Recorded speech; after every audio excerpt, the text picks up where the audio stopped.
केंद्र सरकार द्वारा भ्रष्टाचार पर जीरो टॉलरेंस नीति के तहत काफी सख्ती दिखाई जा रही है, लेकिन यह सख्ती केवल दिखावा बनकर रह गई है।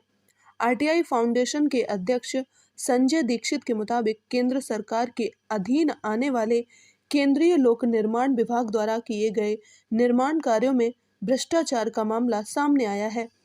ग्वालियर चंबल अंचल में होने वाले 2000 करोड़ के निर्माण कार्यों में गौण खनिज रॉयल्टी भी नहीं ली जा रही है और अधिकारियों और कंस्ट्रक्शन कंपनी की मिलीभगत से हजारों करोड़ के बिल पास कर दिए गए।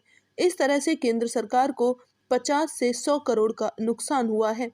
जब इसकी जानकारी मांगी गई तो सीपीडब्ल्यूडी का कोई भी जिम्मेदार नागरिक कैमरे के सामने नहीं आया, जबकि विभाग के वरिष्ठ अधिकारियों द्वारा गौण खनिज रॉयल्टी की जानकारी देने के लिए पत्र भी दिया जा चुका है, लेकिन विभाग में हुए एक बड़े भ्रष्टाचार की पोल खुलने के डर से अब तक कोई भी जवाब नहीं आया है।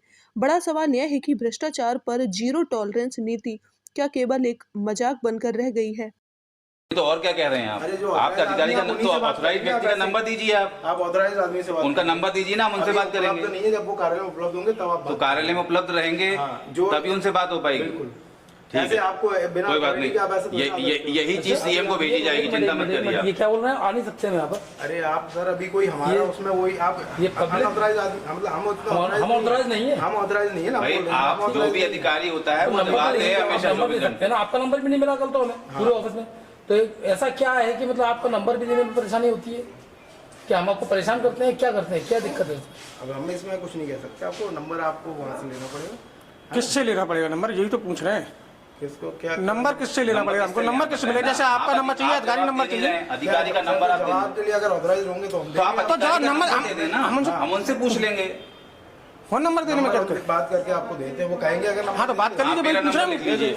आप मेरा नंबर लिख लीजिए। अरे कल भी उन्होंने 1 मिनट रुको, आधे घंटे में आप मुझे नंबर दे देना। नंबर दे दीजिए। 90 390 711 64।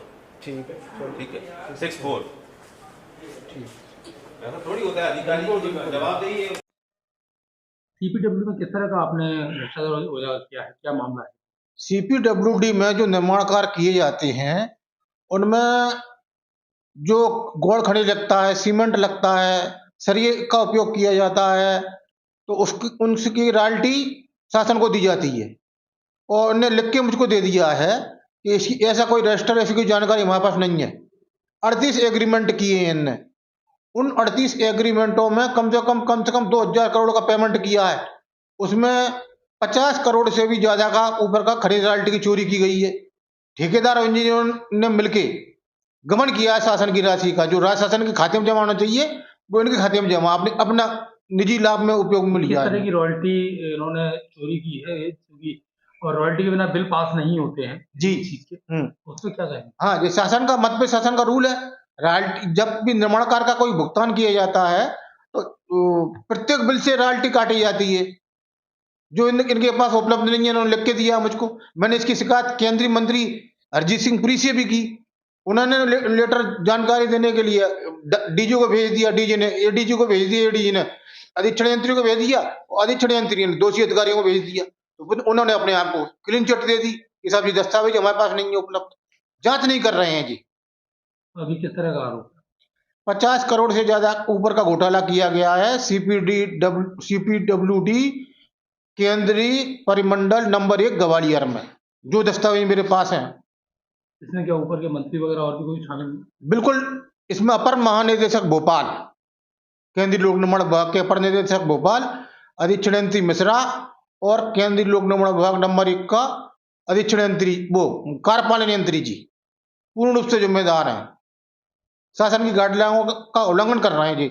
और सबसे बड़ा तो मोदी जी ने जो हर भ्रष्टाचारी के खिलाफ कार्रवाई करने के लिए गारंटी दी है, उस गारंटी को फेल करना चाहते हैं ये लोग।